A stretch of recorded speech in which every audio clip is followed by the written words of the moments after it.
Ix-xorb u s-sewqan qatt ma kienu ħobża u sikkina u filwaqt li jsiru ħafna kampanji għal iktar għarfien, il-Gvern irreveda il-limitu tal-alkoħol li wieħed jista' jkollu fid-demm u jsuq.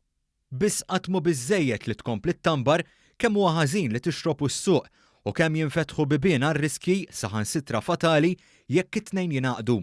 Fost dawk li ħarġu b'inizjattiva oħra marbuta mas-suġġett kien il-grupp Exhale, iffurmat minn studenti tas-Sixth Form ta' San Luigi li pparteċipaw fil-programm ta' intraprenditorija tal-Fondazzjoni J Malta.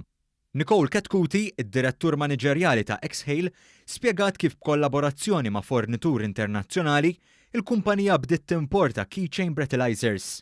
Il-fatt li ma tantx huwa għoli u jista' jibqa' jintuża jisu aktar iġiel il-persuna jinvesti fih għax tal-pulizija eżempju mhuwiex faċli biex iġġorru u qas jinbih, mentri tagħna huwa keychain u jista' jibqa' jintuża. Qalet li l-apparat ġie modifikat sabiex il-livell ikun konformi ma' dak ta' Malta. Żidet tgħidilna li mir-riċerka li għamlu sabu li għad hemm ħafna li ma jafux kemm jistgħu jixorbu. Bekk fittixna ħafna fuq il-limit ta' Malta.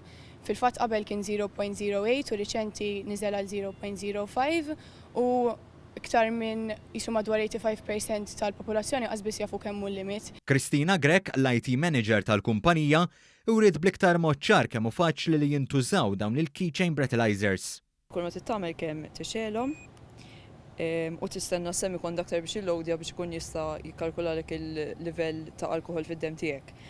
Kull ma tittamel daħal battery waħda fuq wara u tista' tibqa' tużaha sakemm tinħela l-battery u ovvjament dejjem tbiddel il-battery. Kemm toħroġ il-filter mill-ġenb u dejjem tista' tdaħħal il-mouthpieces differenti li jkollok fil-kaxxa tal-breathalyzer biex bekk inti tkun tista' tittestja sħabek ukoll.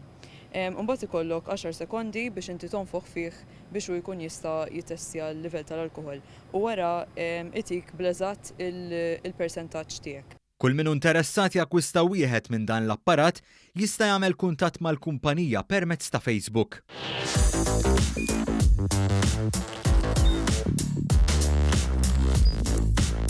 Idħol fuq one.com.mt u hemmhekk tista' tara l-programmi kollha li jxandru fuq One permezz ta' One Play.